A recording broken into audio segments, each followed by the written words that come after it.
udzifere mwana. Praise Makara. Nguva dzisvika pana 1:30 tochikupai nhau yeinomusoro yadzo zvekare. BMW yava panjodzi yekutorwa nemukuru wezvitunha. BMW inogona kushandiswa kuGreat Hope kana vachinge vatadza kubhadhara mari iyi. Siyangene sindaba yeino umusoro yadzo zvekare.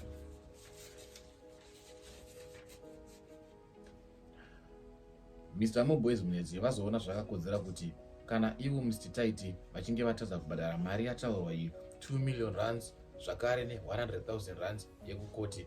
Dare rakati iyo zvakakodzera kuti kana vachinge vatadza kubhadhara mari idzi vazinge vachienda after his assets. Zvinova Mr. Mudarikwa vanova vari investigation officer vekunhau dzedu vaona vakanoita ma-investigations vakaona kuti ma-assets ana Mr. Maduyu ndeapi avanawo.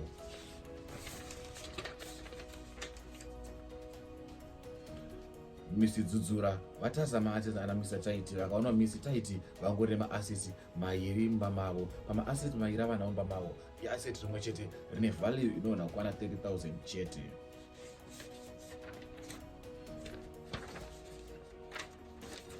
Vanova vari mudhipisi wenhau vekuno kuGhetto News vazobvunza kuti asset ringa rine value nderipi pama-assets avo mairi. Vakatiti Mr. Maduyu ane ma-assets maviri anokwanisa kuita iwo Kiki neBM.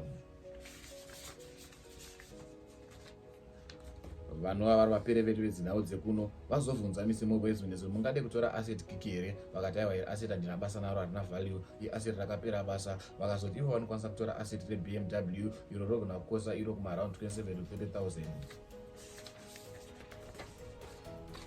Zvino taona mota yaMr. Maduyu BMW rinova riro rega asset rava naro rapinda panjodzi yekutora naMoreboys. Tatoona rabviswa masiti raakutakuriswa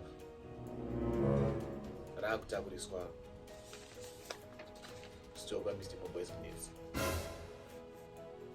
Vanozikana naMoreboys Munetsi vanozikana vari mukuru wezvitunha vanotakura zvitunha kubva kuno Joni kuenda nazvo kumusha. Saka mota yaTytie Maduyu kana vachinge vatadza kubhadhara 2 million iyi yazoonekwa yazotorwa yakunobviswa masitsi yakunotakuriswa naMoreboys Munetsi.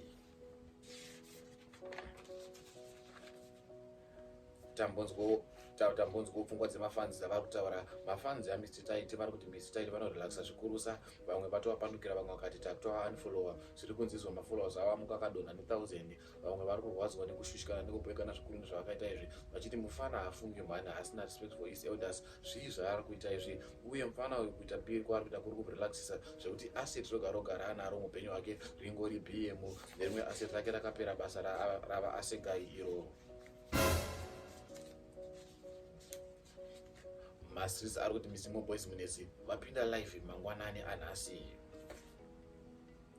kuti tendere mberi nenhau. Rege ndikupei live yapindwa naMoreboys Munetsi. Then the court will make a decision. If the court says that kuti if vakati havana mari yachona, then we have to go for their assets. That's what the law says, not Mr. Munetsi. I'm not interested in their assets. I'm just interested kuti mari yatakabhadhara yataurwa necourt kuti they must pay for the cost. Haasi Mr. Munetsi. Musandiudze kuti chichiwa zvitaurirei anditika. So now we have to go to the court if they don't pay. So we send them the invoice and they have to pay that money as soon as possible. It's a lot of money. I cannot tell you how much I paid my lawyers, but we paid a lot of money, all the costs involved. So we are going to send them the invoice for them to pay. Kubhadhara, it's fine. But if they don't pay, we're going back to court. That one it's a guarantee, anditika. So ndopatichasvika. Sorry to our viewers, munangaita masign language shift yake yapera, so aenda kumba.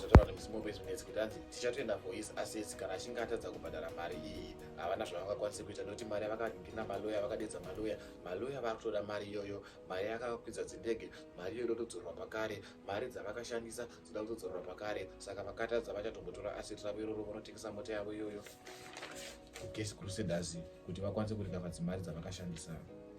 Aiwa mazonera wedu kuti kana unenge waita famous gona kushandisa fame iyoyo, unoda kushandisa fame kubatirira vamwe vanhu kana kufunikidza kodzero dzevamwe vanhu. Tochipesa nhau nechindivele. Indaba sifundo ifube mwembe. Izi mota lezi Tytie uzielezo